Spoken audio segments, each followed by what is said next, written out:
This podcast is co-created and co-produced by Food Allergy Institute and the 12 Company. Listeners should know that the podcast host, Lesley-Anne Stone, is not a physician nor a licensed medical professional, and the purpose of this podcast is strictly limited to storytelling. Any content shared within the podcast is not intended to be medical advice and should not be used for diagnosis or treatment purposes. All listeners are urged to consult their healthcare providers. The creators, hosts, and guests of this podcast are not liable for any decisions or actions taken by any persons who claim to rely upon the content of this podcast.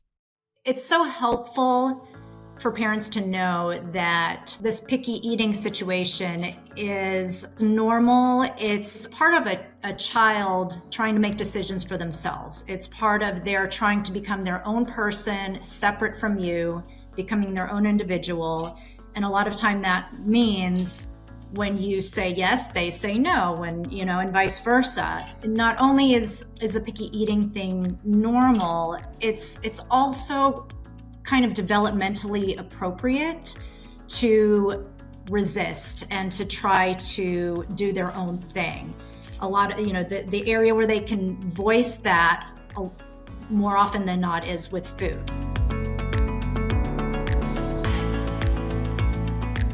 Hi, I'm Lesley-Anne Stone, and this is Resilience and Hope, a Food Allergy Podcast.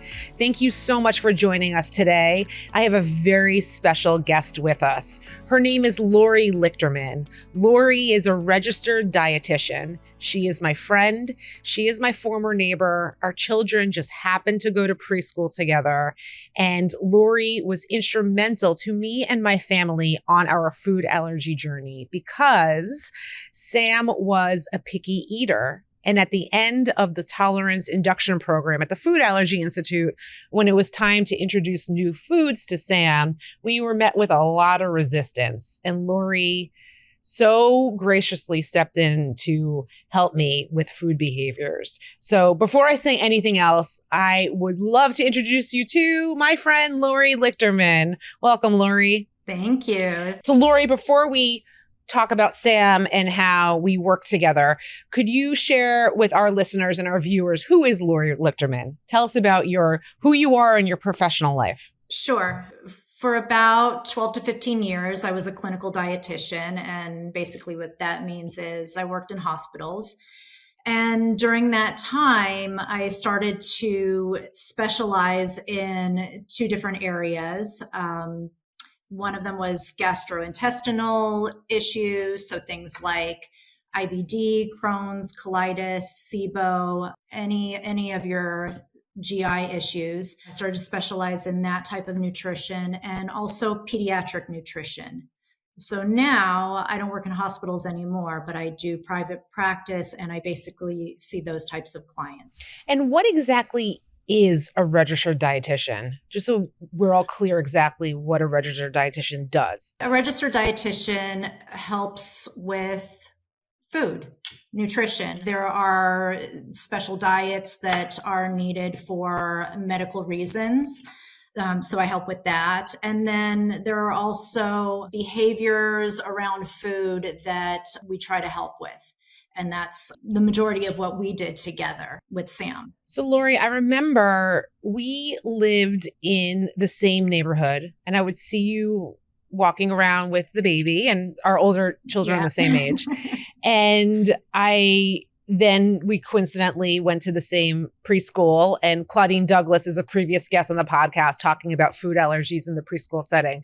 Mm-hmm. It's funny how in this podcast series, my guests are all connected on this food allergy journey.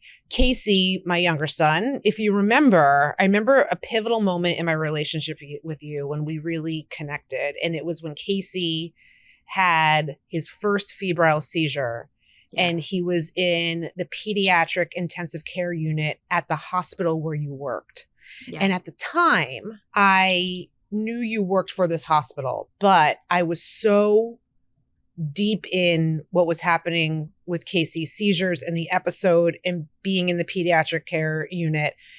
And I had been up for 24 hours straight. I didn't leave Casey's side. I was very distraught. And when things calmed down and was settled, the nurses were pushing me to get something to eat. Like, you haven't eaten, you've been up for 24 hours, you need to eat. And I didn't want to leave his side, da, da, da, da. And reluctantly, they pushed me into the cafeteria and you were waiting in line.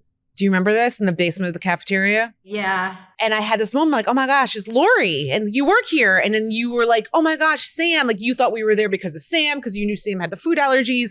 But I was like, no, I'm here for Casey. And I told you what happened. And you that day went and delivered toys, like little arts and crafts things, little toys for Sam to entertain him while we were in the PICU. And I'll never forget, Lori, your kindness. And that's really when our friendship took off. We bonded in that time. And I'm really grateful for that. So thank you. Yeah, of course. Of course. Yeah. I just couldn't imagine him having to be there through all of that, and just wanted to give him something to kind of lighten the mood a little bit as much as it could be in that situation. It's funny when you think of life and just the big picture, and how I decided in that moment, okay, I'll go downstairs and get something to eat. And you just happen to be in line at the cafeteria at the same time in this gigantic hospital in Los Angeles. Like, it's wild that we were at your hospital. But anyway, back to Sam. Yeah. So towards the end of us doing the Tolerance Induction Program, but I was just venting to you how I was having such a hard time with Sam and his picky eating. As a friend, I was just telling you mother to mother and telling you that Sam would only eat things that were crispy. He had this affinity to crispy food, and he always did. Like, ever since we introduced new food into his diet, he gravitated towards anything that had a crunch to it. It was crispy. And I didn't know what to do because he was graduating this program. I wanted to introduce new foods with different textures, and we were met with a lot of resistance. And we started talking a little deeper about our dinner time routine. And you flipped dinner time upside down for us. And you said, you know what? Come over to my house. Let's sit down. Let's really talk about your routines at mealtime. And let's really look at this. And we did. We had a session together. And you, to this day, some of the things you said to me in that session, I now do at dinner time a decade later with my family. So let's talk about that. It's so helpful for parents to know that this picky eating situation is normal. It's part of a child trying to make decisions for themselves. It's part of their trying to become their own person, separate from you, becoming their own individual. And a lot of time that means when you say yes, they say no, and vice versa. And not only is the picky eating thing normal, it's also kind of developmentally appropriate to resist and to try to do their own thing. The area where they can voice that more often than not is with food. It's easy to say, I'm not eating that. No, mom, I'm not. It's a control thing? Is it a control thing? Not a control thing. It is a trying to make the decision for themselves thing. So it's just a stage where children are trying to figure out who they are, and it's very developmentally appropriate to resist. So how do we deal with that when it comes to food? Because our goal is that our kids have a wide variety, a varied diet, we call it. And how do you do that when the natural tendency is to say no when you say yes? Well, we use something, as you, I'm sure, remember, called the division of responsibility. This is a method created by Ellen Satter. She is a dietitian and a behavioral therapist. And what her method does is it teaches parents that they have certain rules to follow with feeding, and there are certain rules that the child has with feeding. And as long as we follow these rules, we start to see battles at the table reduced. We stop short order cooking, and we allow the child to feel confident around food and feel like they are able to make decisions for themselves. And ultimately, that's what we want as parents. We want them to be able to make good, healthy decisions for themselves. So this is a pathway to do it.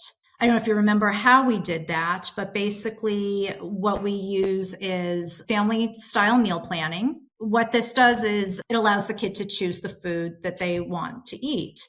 And by giving them that freedom, we start to see a lot of the picky eating and a lot of the saying no start to wind down when the kid thinks that it's their own decision to choose the foods that they eat, and they start to try more things. When that pressure is off, when they're not hearing, try this, try that, finish your plate, all of these pressure words, when they're not hearing those anymore, we do start to see that decision to try new things come from them. And then they start to expand their diet a little bit more. I remember this so specifically because I was plating meals and I was short order cooking. So I would have these plates for toddlers, preschool kids, where there was like little compartments. Like it kind of looked like a TV dinner tray, but it was a plastic plate. And I would put like the vegetables in one section and the protein in the other section and pasta in the other, whatever that was. And then I would hand the plate to my kids. And then I had dinner for me and Dave, and I would plate our meals and we would sit down and eat. And I now eat family style. We all eat, we put everything on the table. All options are there, whatever I'm eating, whatever the kids are eating, because sometimes the kids just don't want what Dave and I are eating, but it's all there now as an option, pressure-free to try. And one of the rules of the division of responsibility is that the parent decides the what is going on the table. You never ask your kid what they want to eat. That's the parent's job. The parent decides that. The parent puts the food on the table. And at that point, they decide their rules are if they're going to eat at all, any of the food that's provided, and how much. Basically, what this does is it just gives them that freedom back to decide which foods they're gonna eat. And you want to have enough options. It doesn't have to be expensive. It doesn't have to be fancy. It doesn't have to be Thanksgiving dinner, but you do want enough options on the table that they can choose from. And you also want to allow them to eat as much of a food or as little of a food as they want. And what this does, it's another goal of the division of responsibility, is allows them to maintain and preserve their own feelings for hunger and fullness, which is also so important for health.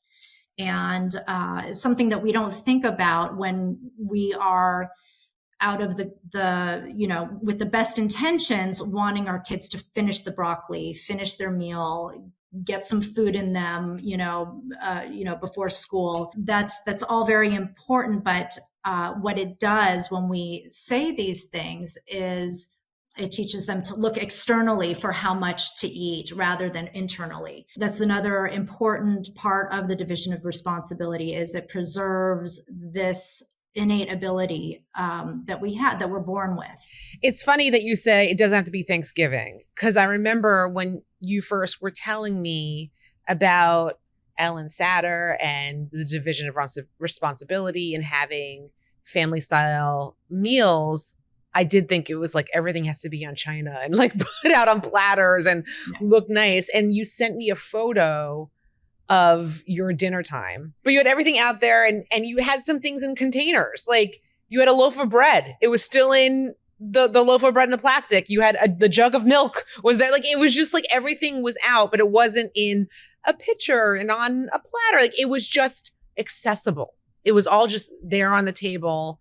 It was a meal that you were all going to share. And it was just very accessible. Yeah. Again, it doesn't have to be fancy. An example might be, it's breakfast time. You've got cereal on the table. You've got the juice. You've got the milk. You've got some fruit to go with it. And you just put it all out there. And, depending on age, some kids might need some of that help, but for the most part, you want to let the child choose for themselves. And I did want to mention that this is so important for kids that are going through a program like the one at the Allergy Institute, because during the program, there are foods that they have to eat, right? They must eat it. It's part of their program. By following the division of responsibility, they then get to choose for themselves and not feel like it's all taken away from them. Does that make sense? It makes it very much so. It brings back that independence for the child. Exactly. Yes. Yeah. And it's so important for those kids that, that are having a lot of that taken, for lack of a better word, taken away while they're going through the program for medical purposes. You also said, going back to the division of responsibility and family style planning, meal planning, and having all the food out on the table, is that you also told me that make sure there's always something on the table that they're definitely going to eat. That as a parent, there's something there that they're definitely going to eat. So they're not sitting there saying, no, no, no, no, no. Can you expound on that a little bit? The idea is you want to have a safe food. And that's a food that, if everything is new, everything looks new, everything smells new, it's all a little new and scary, which is normal. You always want to have a safe food. And the reason for this is food acceptance takes time.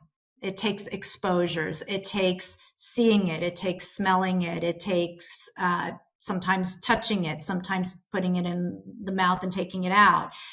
All of these things are tries, actually, and they take time. They take somewhere around 23 to 25 times before food acceptance happens. So if you're putting broccoli on the table and the kids are saying, no, I'm not going to eat that, the worst thing you can do is never put it on the table again because your kids don't eat it. You want to continue to expose them to those foods and let them see it. Let them see you eating it. Modeling food behavior is so important because they may naturally want to say no, but they're still watching you and learning from you.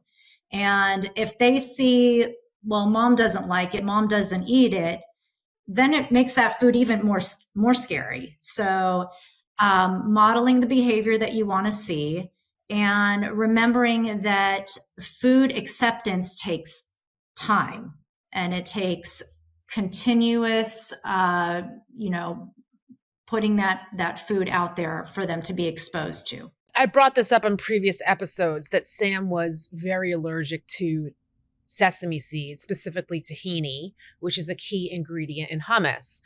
And I now put it on the table occasionally at dinner as part of dinner, and he never wanted it. He never wanted to try it. But a couple months ago, recently, out of the blue, can I try the hummus?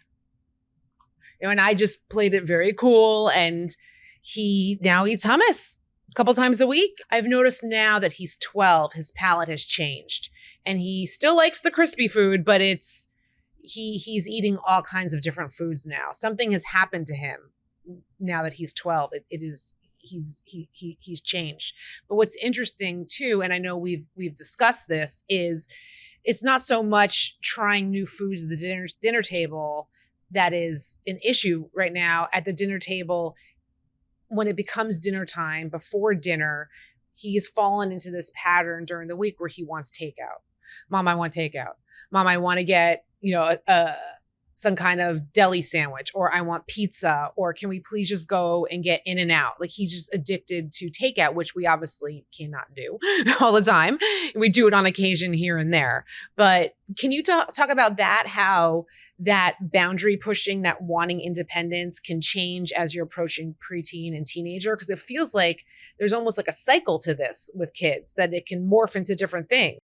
And it does go, it goes in stages. Being a teenager it's known for that period of rebellion. So again, you might see it stronger during this age. The main thing is if you stick to the division of responsibility, you'll be fine. We live in a world with takeout. You shouldn't feel like you can never have takeout and have an easy meal to bring home, not have to prepare a meal once in a while. Yeah, you don't want to do it every night, but you can still make that part of your family's dinner time routine. Maybe Wednesday nights is pizza night. Maybe Saturday night is takeout night. Those things are okay. On the other days, you still want to stick with the division of responsibility. You are still in control of the what. So if takeout is not for lunch or dinner tonight, that is your decision, and just reminding the child that that we have that planned for another day this week. It's not tonight. This is what we're having for dinner tonight. There are lots of things on the table to choose from, and there are things that you like. There are things that might be new. You can try them if you want, but that's not for dinner tonight. And that's how you handle that. And it's interesting too, because Sam, now that he's older, he's very interested in cooking. And he watches videos about cooking. He follows a couple chefs. And sometimes if he doesn't like what I'm saying is going to be for dinner, he's like, well, I'm going to go cook my own meal. And no, this is a family time. We all sit down for dinner together every night. And this is what we're planning for the meal. And I would appreciate if you would sit down. And he'll sometimes put up a fight, but he will always he will sit down. But it's interesting too that I didn't foresee that, him saying, well, I'm just going to go and make myself my own dinner, because he could. Yeah. And that's great. That's great that he's learning how to do that. And a lot of times making your own food is part of that food acceptance process, where a lot of times a food that the child makes themselves is one that they're more willing to try because they created it, right? So consider that when you're thinking of, making a new meal, having him involved in that process, especially if he likes to cook. But yeah, if you keep going back to, this is what we're having, I would love it if you helped me prepare it. But we're not preparing a separate meal. We're having a family meal all together. And this is what's on the menu for tonight. So what would you say to a mother out there, or a father, families out there, and their kids only eat one type of food? Like, I remember Sam, toddler years, it was always combinations of bread and cheese, quesadilla, pizza, no sauce. He now eats all kinds of pizza, but I remember it was like cheese on the bread. Like, but he wouldn't eat a cheese sandwich. Had to be grilled cheese, like, because again, it has to be crispy. So what do you say? What do you say to people who are like, my kid only eats chicken nuggets. He'll only eat dino nuggets. That's it. That's all he'll eat is dino nuggets, over and over and over again. What do you say to folks like that? It's, again, just sticking to providing a variety of different foods, making sure that they're exposed to new foods, having that safe food on the table, but also having new foods on the table with it. And knowing that at some point, the child is going to want to try different things. It's a sensory thing. They're going to get tired of that old food.